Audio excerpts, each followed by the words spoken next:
The biggest mistake Bitcoin traders make isn't missing the bottom. It's confusing a bounce with a reversal. Someone will watch the price pop from 58,000 to 65,000, look at the green candles, and immediately declare the bear market is over. The chart just broke resistance. The trend has turned. Except none of that is true.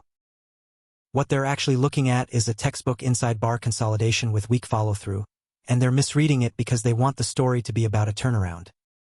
But the chart is telling a very different story. Here's what's really happening with Bitcoin right now, and why the setup you're seeing on the daily chart is bearish, not bullish.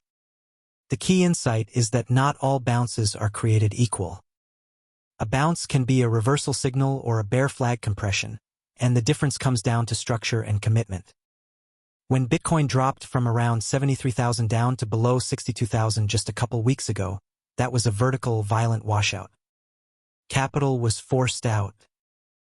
Leveraged longs were liquidated.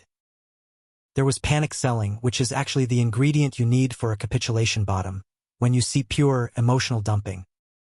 But what followed wasn't a capitulation washout continuation. Instead, the price consolidated into a narrow range, bouncing sideways between roughly 63 and 66,000. That's an inside bar. That's a bear flag. The consolidation is tight, the range is shrinking, and there's been no real attempt to hold above 66,000 on volume. Each time Bitcoin has popped toward that level, selling has come in, and the price retreats back into the consolidation zone. Now, why does this matter?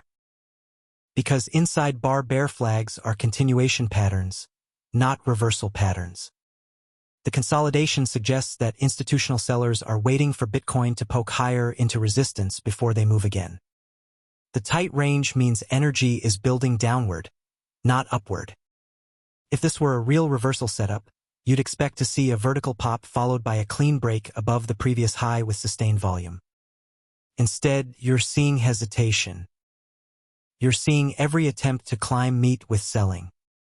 You're seeing traders fading each rally, which is exactly the behavior you'd expect in a bear flag.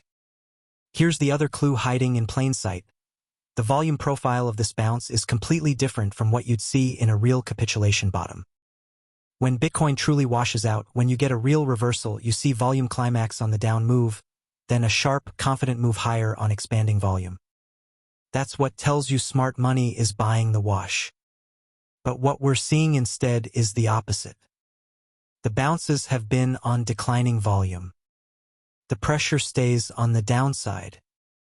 Traders are selling rallies, not buying dips, and that's a massive tell that the structure is still broken.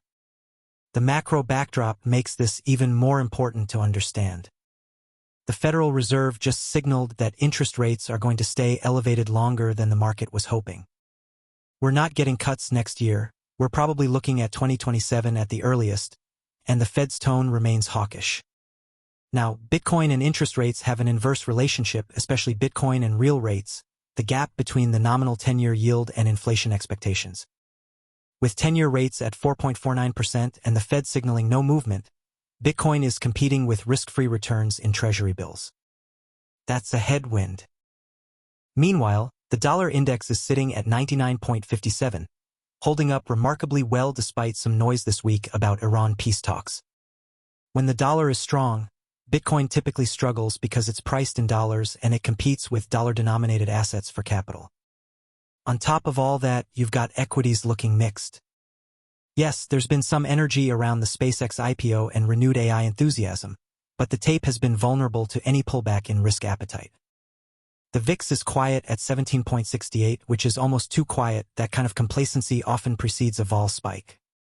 And when vol spikes, Bitcoin tends to get caught in the downdraft because it's still broadly treated as a risk asset. So here's where the bull case exists, and I want to be fair to it. Bitcoin has held above 62,000, which was a major technical support level from the prior downtrend. The fact that it bounced at all suggests there's a floor somewhere in that zone. If you believe that institutional demand is coming in at these prices, and that the macro picture improves faster than anyone expects, say the Fed signals a pivot or risk-off sentiment eases, then this consolidation is just the base before the next leg up. The next target would be 73,000, the previous high, and that's a 5-digit move in absolute dollars. A trader betting on this would buy the consolidation, put stops below 62,000, and size accordingly. But the weight of evidence points the other direction. The bear case is that this inside bar breaks down, Bitcoin sells off through 62,000, and the next target is 58,000 where this whole move started. The consolidation is just a compression before sellers take over again. The Fed headwind, the strong dollar, the complacency in the VIX, these all favor this outcome. And the volume dynamics strongly suggest that smart money is fading this rally, not jumping on it. If you're trading this setup on a real desk, here's what discipline looks like. You're not buying this consolidation to hold it.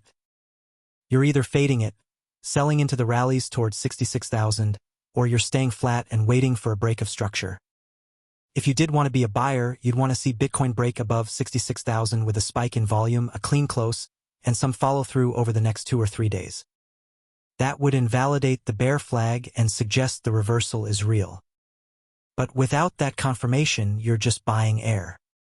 Traders with short positions would keep stops tight just above 67,000, and they'd target the prior support levels, 62,000 first, then 58,000 if that breaks.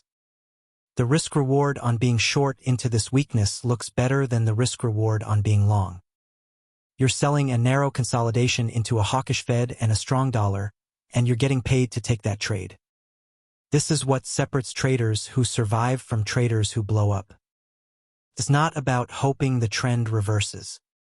It's about reading the structure, understanding what the chart is actually saying, and then sizing and positioning accordingly. The Bitcoin chart right now is saying the sellers are still in control. The bounce is a bear flag, not a bottom. And the next move is likely down, not up. Watch the Bitcoin desk make moves on this exact setup in our Discord. We trade what the structure is telling us, not what we want to happen. Educational only, not financial advice.